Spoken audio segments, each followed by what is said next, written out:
Thanks for joining our special broadcast here on Headlines today on the Aam Aadmi Party's fledgling government in Delhi. In our studios with us, GVL Narasimha Rao, Abhinandan Sekhri, Surjit Bhalla, also live with us from Mumbai, Kabir Bedi. I want to go across to Kabir Bedi now. Mr. Bedi, this isn't just one dispensation replacing another, in the national capital, is it? You tweeted, a couple of days ago about how this is an amazing achievement. To many, this is unprecedented. There's a sense of history. This is truly people power. There's a lot of symbolism there as well. Are you surprised with what has happened on this day, the political sniping, the hostility that's been shown towards Arvind Kejriwal and the Aam Aadmi Party, Mr. Bedi?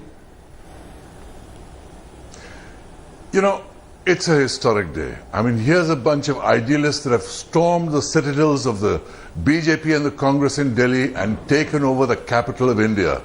Now, whatever the circumstances they're coming to power, the fact is they are in power. Yeah. It is a historic day, and it's a staggering achievement that a new political party could achieve this so quickly, so dramatically, with such a major impact across the country. And I do find it distressing that on the very first day, the BJP and the Congress start their tu-tu, meh-meh, bickering. Have a little respect, guys. Give the guy a few days honeymoon before you begin all this. My feeling is that it's a rough business and it's getting rougher. Now, Arvind Kejriwal will learn some political lessons. One of them is never say never. Yes. Second is your allies will betray you.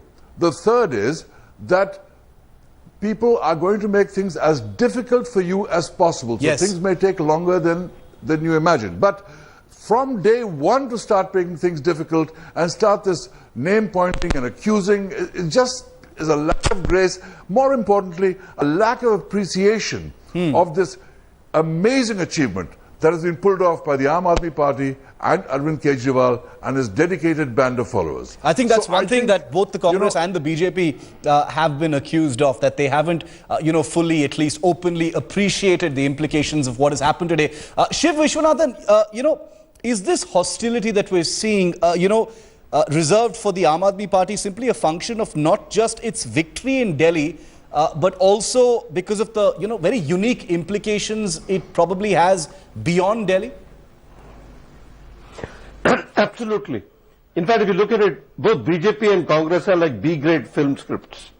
Predictable, quite boring, and in fact nothing new to add.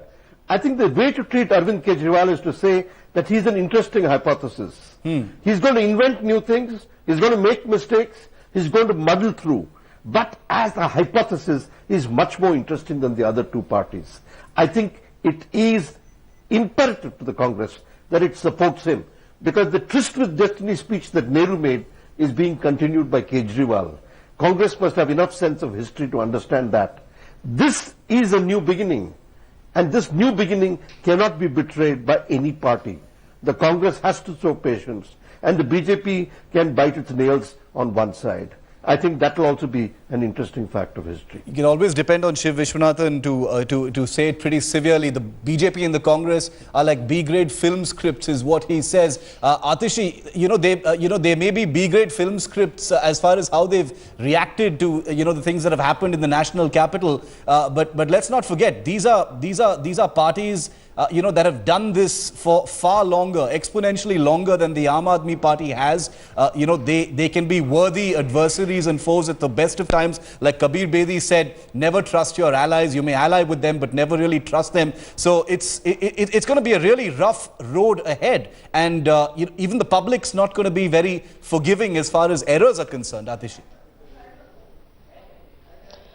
Shiv, first of all, I'd like to say that by using adjectives like specific, allegations don't actually become specific. You have to give some evidence.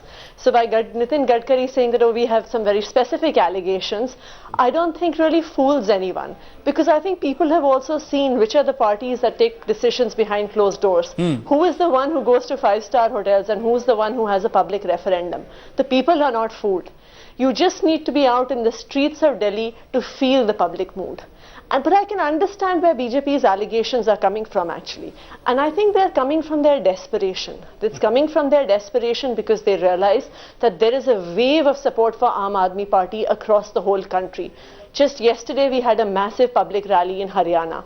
In Karnataka, in Chennai, in West Bengal, in Gujarat, across the country our offices are flooded with people who want to come and join the party. Okay. Obviously, if BJP has its ear to the ground, they know the change that is happening. People are yearning for an alternative politics. And it is this desperation which is translating into these allegations. And I think it's unfortunate because, as Professor Vishwanathan said, there is a changing discourse of politics, and everyone recognizes that. And I think it's going to be in the long-term disinterest of both these parties if they don't recognize this change of political discourse. GVL Narasimha Rao, you can respond to that, but I'd also like to add that there is a sense that there is a nervousness within the BJP. It's not just desperation, but also a nervousness because of the implications beyond Delhi, and also as far as Modi is concerned. Apparently there's a nervousness about Modi as well. I think you are over-reading into this. There's even been a suggestion that his blog post yesterday was the Kejriwal effect. His victory in Delhi certainly impressed most of us. I think certainly impressed a lot of people, because for a new party to get 29 seats was a creditable achievement.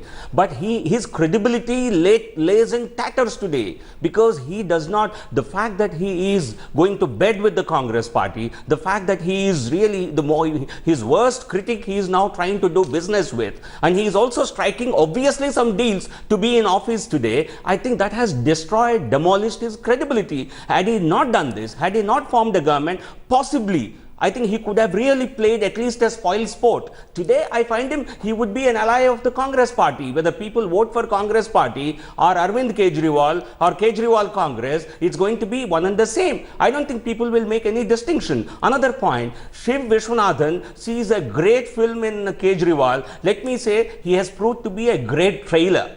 What you have seen only is a trailer of his film. He has done nothing except agitating so far. And whereas our chief ministers, our leaders have got the mandate of the people repeatedly.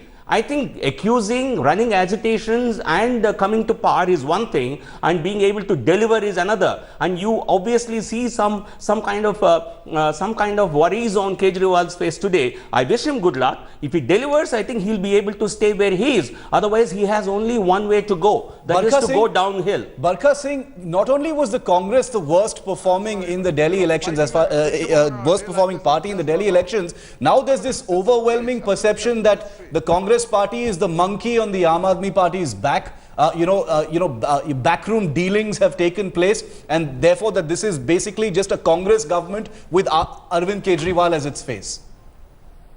A lot of insults coming your way. Absolutely wrong. No. ऐसा कुछ भी नहीं है. हम लोगों ने बाहर से सपोर्ट दिया है, और कांग्रेस पार्टी का अपना स्टैंड है कि हमने, चूंकि दिल्ली की पब्लिक ने, दिल्ली की ऑडियंस, पब्लिक, जनता ने इनके अंदर एक अपना जो विश्वास दिया है, यकीन दिया है, उसको हम लोग आगे बढ़ाना चाहते हैं. हमने 15 साल सरकार चलाई है. 15 साल हमने दिल्ली गवर्नमेंट, दिल्ली में पब्लिक को सर्व किया है. तो हम चाहते हैं ये दोबारा से इलेक्शन नहीं हो, इसलिए हम आउटसाइड सपोर्ट कर रहे हैं इनको. और ऐसा कुछ भी नहीं है कि कोई हमारा ऐसा कोई प्लान है या कोई हमारा गठबंधन है या कोई डील हुई हो. This is absolutely wrong. Kabir, Surjit Bhalla, speaking about this politically, and we'll get to the economic stuff in just a bit.